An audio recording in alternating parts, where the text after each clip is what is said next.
Before we start, I want to thank Creative Time for being the most innovative and daring, reckless, wild organization I've ever been part of. So I really want to thank all of you for being so fabulous and bringing us all to Stockholm, which has been a complete delight. I want to just say, before I begin and ask Amar some questions, I would like to just say something about why I think the work is so important. And it's hard with Amar because he's very shy, so hard to talk in front of him about himself. But I think it's important to say that at this moment in history, when the world is so difficult and complex, that one of the really great functions that artists can serve is to help keep that complexity alive and not in any way try to diminish or homogenize it, because I think we live in a media-saturated world which tries to do that constantly and is pushing people inside themselves so much because we are overwhelmed by the difficulties that we're facing. So one of the great roles that artists have, I think, is one of the great roles is to keep the complexity alive, and one of the great facilities that they have is to make the complexity accessible in a way which makes people want to engage it as opposed to turning away from it.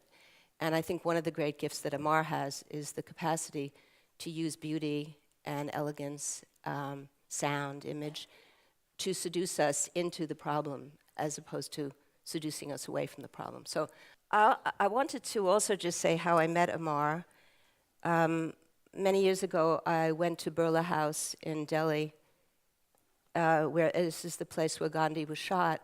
It's very moving for those of you who've been and those of you who may go. And what's particularly moving is a very simple memorial to Gandhi, which is just the raised platform of his feet as he walked to the place where he was assassinated to give one of his talks for the last time. He never got there. And I became very obsessed with Birla House, and I was writing a piece about Birla House and Gandhi. And I noticed in the New York Times that there was a film about Birla House and Gandhi at a gallery in New York. So I went to see it and was completely taken with this very simple film called To Remember, and was so poignant to me. And I tracked down Amar, and then very soon after I had an opportunity to invite him to be partner with me at the University of Minnesota in doing an event. And that's how we first met, and that's quite a long time ago, but we haven't really seen each other since then. So it's particularly wonderful to get a chance to be together again. Can you talk about Love Story? Can you talk about the origin of it and its relationship to the very large project of the Sovereign Forest? Just a little bit about this film, Love Story, and how it connected on to a sovereign forest. I think, as I was saying before, when I was trying to introduce the film, was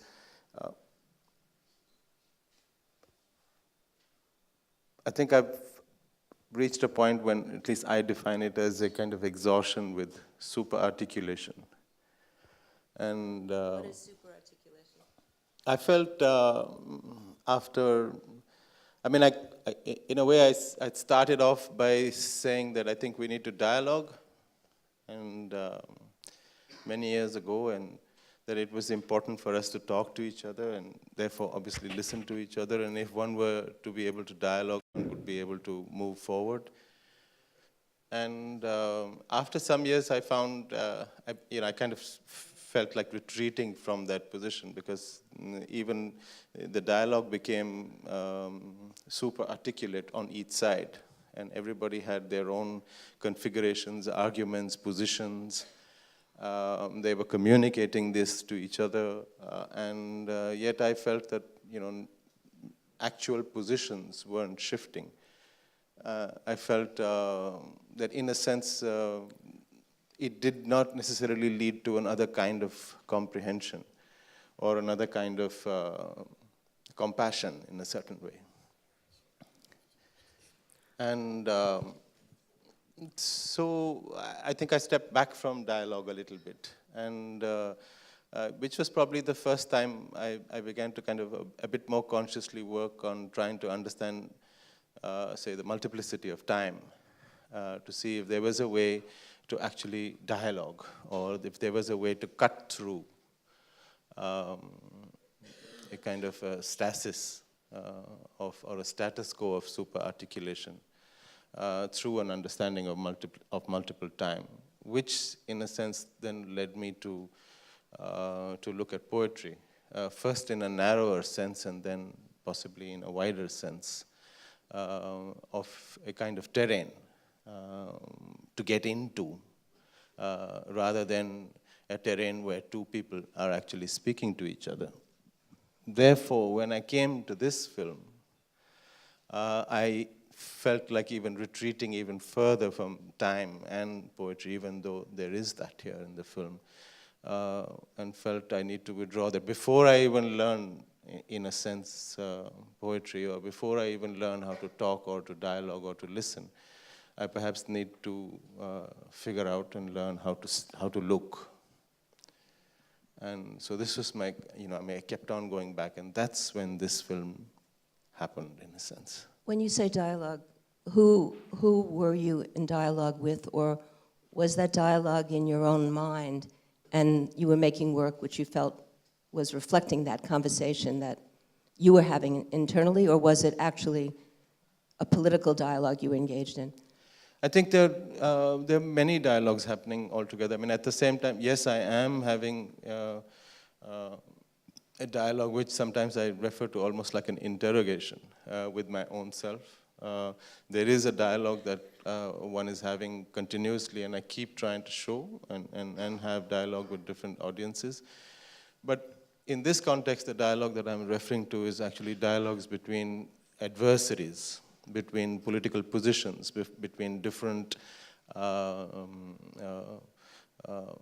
schools of thought or ideologies or politics. And in that context, I'm saying that I felt the need to kind of enter the terrain where dialogue itself is not working. Can you talk, because this is so central and so important to your work, and Liz alluded to this in her opening remarks, the nature of the poetic. We all have our own sense when you say poetry of what that means, but I think it has a particular meaning for you. Can you talk about how you think about it and how you utilize it in your work? Because obviously you're talking about visual poetic, but also narrative, the way you use your voiceover, and the metaphors that you engage. I think that's a really tough question. Oh, that's good. That's good. Yeah, it's a question that I hope I'm never asked, because it's always easier to answer and show the work rather than to describe it or describe the essence of it. And almost every time I attempt an answer, I feel that it's inadequate, and I'm sure this one will as well be. I was going to give you an out, but I'm going to let you try it. Go for it. I mean, I think there are multiple answers. I think by the time we end, I think we would be able to figure this because this is a key question. But at this point, this morning, I would probably say that for me,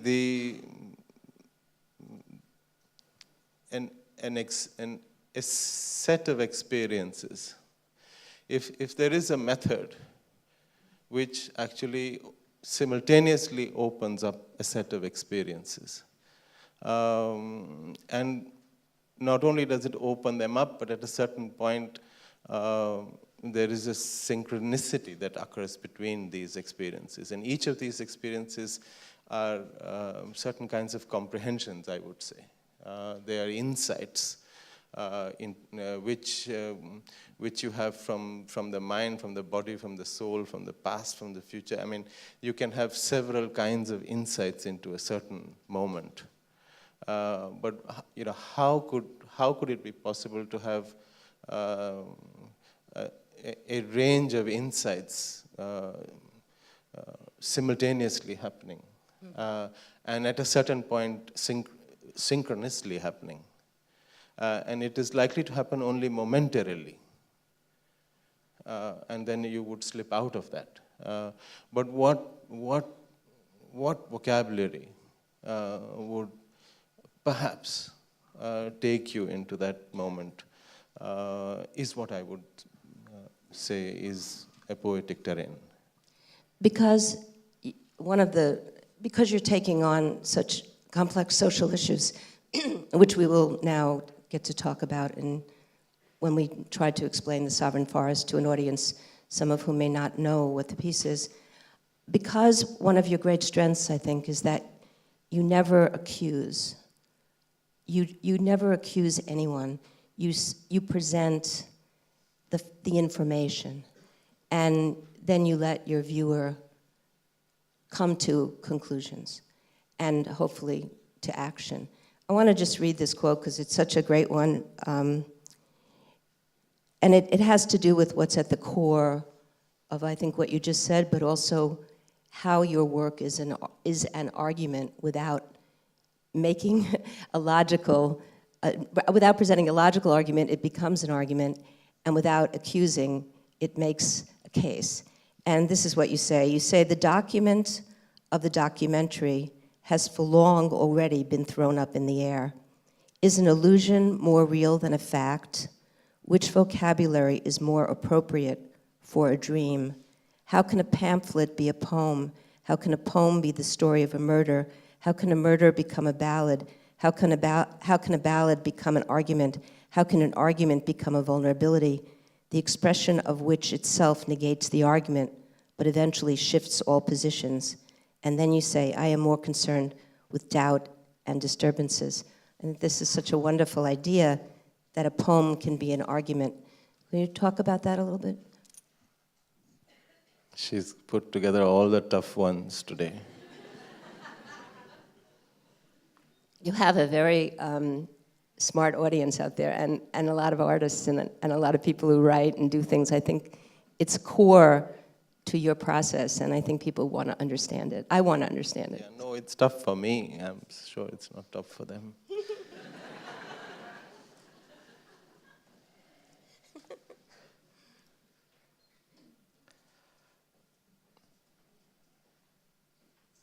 Okay, I think you can start pretty much from anywhere with this. I mean, I'd start off with the whole question of accusation. And I found quite early that there was some sense in that if one wanted to get there, it was possible to get there by going in the opposite direction. There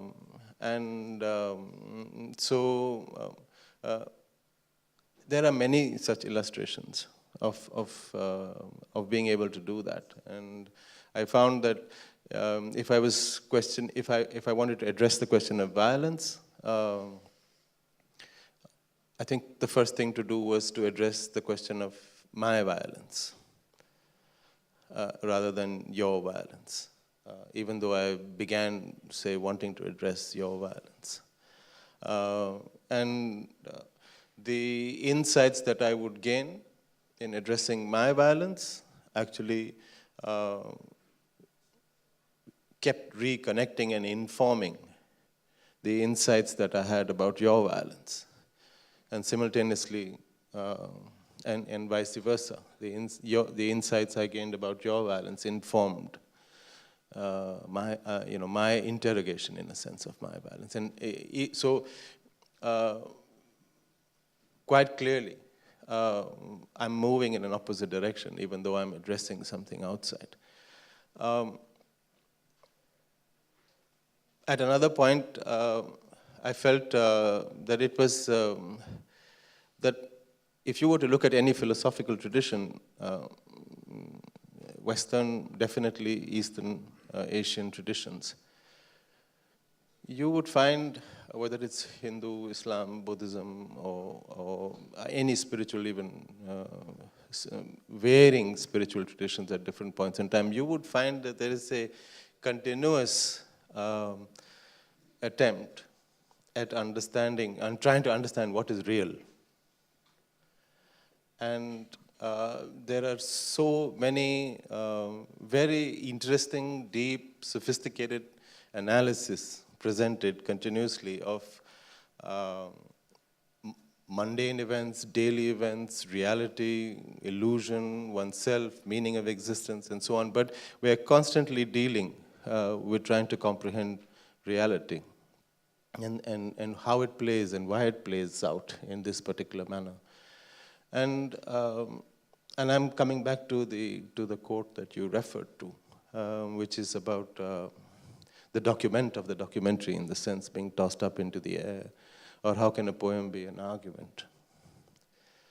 How can a ballad be an argument? How can a pamphlet be a poem? And when you look at these traditions, it seems that we, in our own practice and in our own work and in our own narratives, and I felt definitely in my own, there was such a rich tradition of comprehending or attempting to comprehend reality that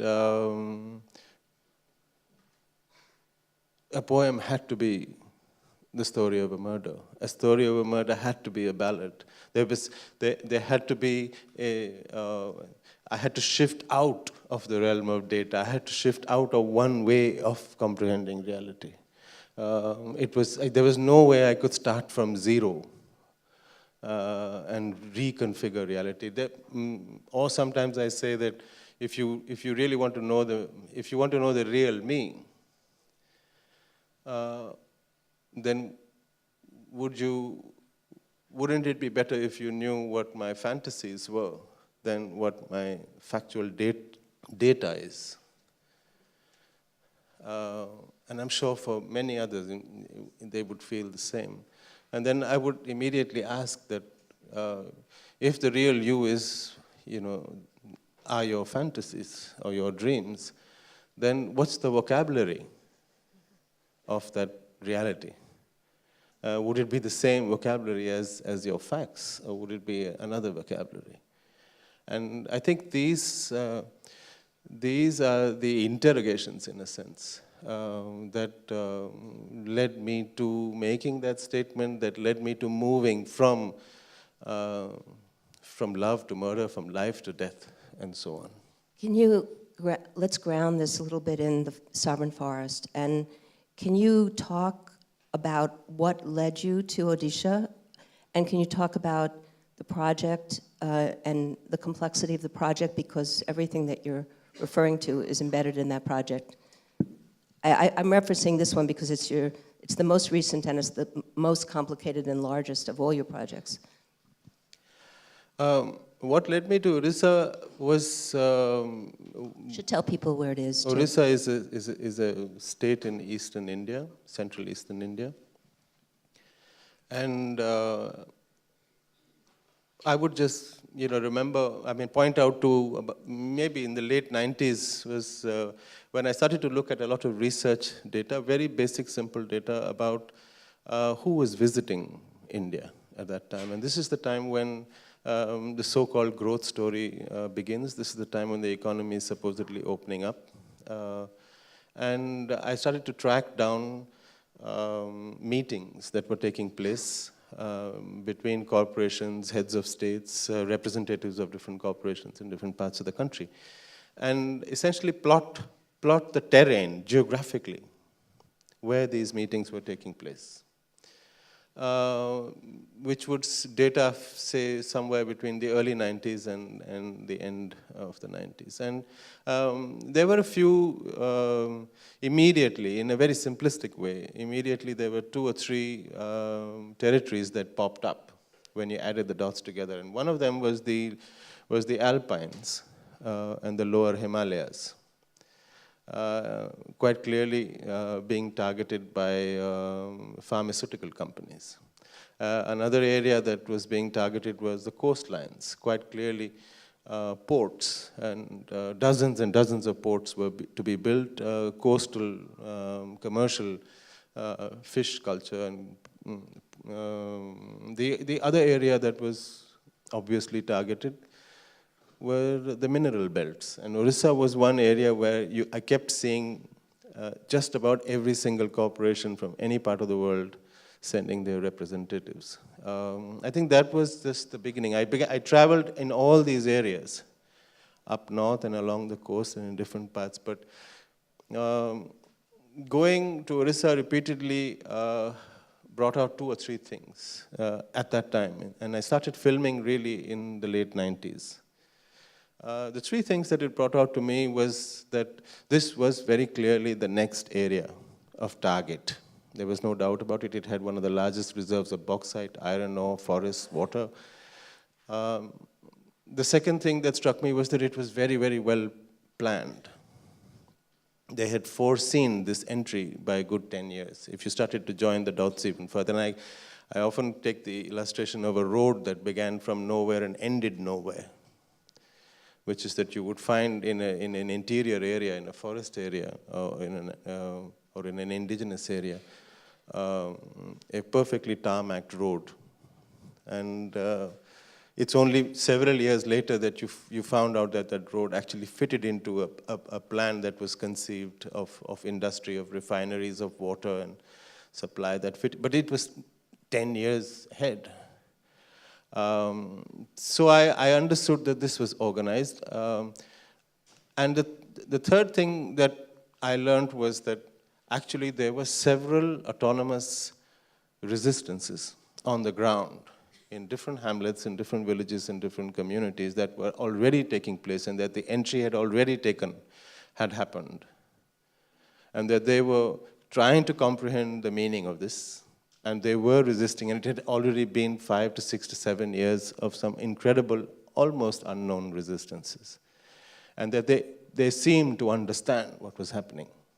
And so I started to go there much, much more and learned a lot. And I think that's the beginning of entering and working in that area. Yes, the severity, I mean, we're talking about not one mine, not one mountain, or not one forest being taken. We're talking about hill ranges being sold. We're talking about rivers being sold. We're talking about dozens of steel plants, dozens of power plants. We're talking about very, very large scale of extraction, which we had seen in adjacent states, but we're talking about very, very kind of, the stakes are very high, the volumes are very high of what is being extracted and taken out. So I think all these things, kind of drew me into working there. Can you talk, because this is so much part of your piece, about the consequences to the indigenous populations? What was actually happening and what has happened? And perhaps how you have reflected that in this multi-formed thing called the sovereign forest? Many questions, but first and foremost, it's not only the indigenous populations. There are other communities and farming communities as well. And we are also talking about very large areas of land. And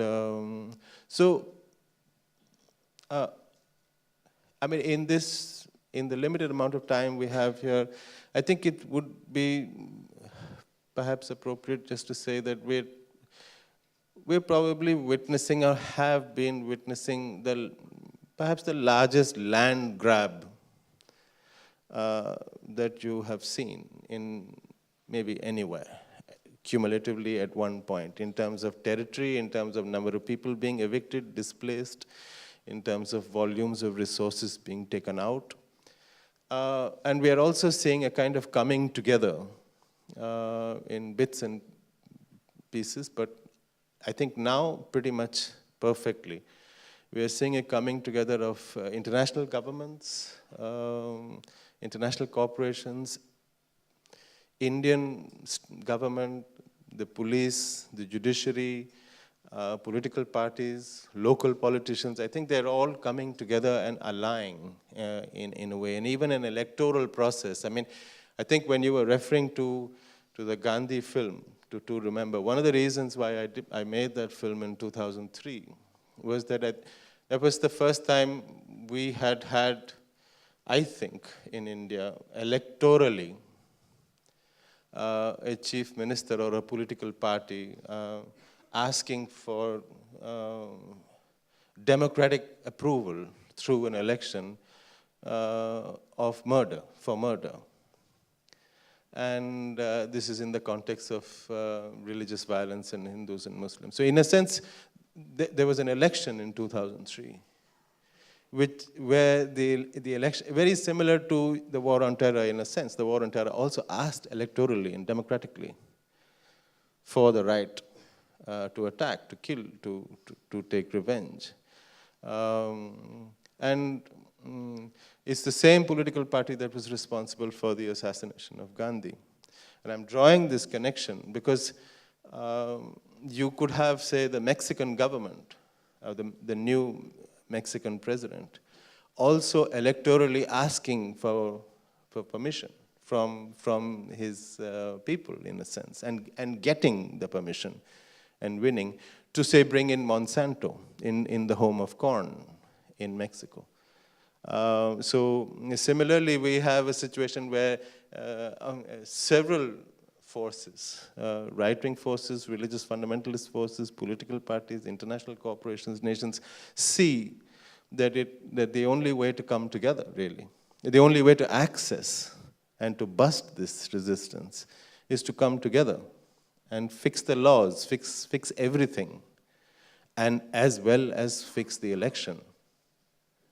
So you have the legitimate democratic right to kill, to plunder, to evict, to extract, and so on. So in that sense, that is what we are facing. In terms of the impact of the sovereign forest, I think the impact of the sovereign forest is quite insignificant. It's not, the scale and severity of this is very huge. But nevertheless, it is an attempt. You talk about evidence, like the notion that the poetry can be evidence. And then I guess the question is, what is the crime? And, you know, this is language, legal language, that you've appropriated in the way that you talk about this. So I think that it would be good to try to articulate the crime, because it's not just a crime occurring in India, but it's a crime that has to do with democracy. Well, I felt very simply that if a crime seems to continue, then I kept asking, why is it continuing? I mean, is there not enough evidence? Are we not being able to see it? Or is there a lot of evidence and we can't see it? Where does it lie? Where's the blind spot? Because if it keeps on continuing, there must be an issue. And the second thing that I thought was that if a crime, any crime occurs, the law of the land defines what evidence you need to comprehend the crime.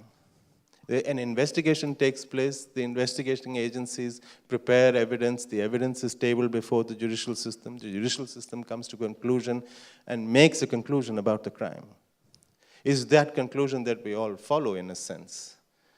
And I just felt that what if the law defined permissible evidence incorrectly? So only that evidence is being tabled that the law thinks is permissible to be able to understand the crime, if at all the prosecution gathers that evidence in the first place. But if the definition of what is valid and invalid itself is incorrect, then how do you comprehend the crime? And so in that sense, that's where I came in, which is, or I proposed that, is it possible? I mean, so let me place inadmissible evidence. Let me place invalid evidence. Let me place poetry formally alongside your valid, admissible forensic evidence to understand the crime. We're being exited, but I thought I would just pose a question that we could just put out to the audience, actually, since we won't have time to continue. But the question really is, how can it be that people can see a crime and understand the crime is taking place and not act? And if people don't act, is it because they feel overwhelmed by the nature of the crime? Or is it because they haven't seen a way that they could affect the crime, or is it because the crime is in some way advantageous to them, and therefore it's not advantageous to stop it? Those are the questions I think we're all facing on a very large scale. I want to thank the Annenberg Foundation and Liz Sorensen for giving us such wonderful chance to have also this conversation and the conversation that we had earlier this week with others. And I want to thank you all for being such an attentive audience. Thank you.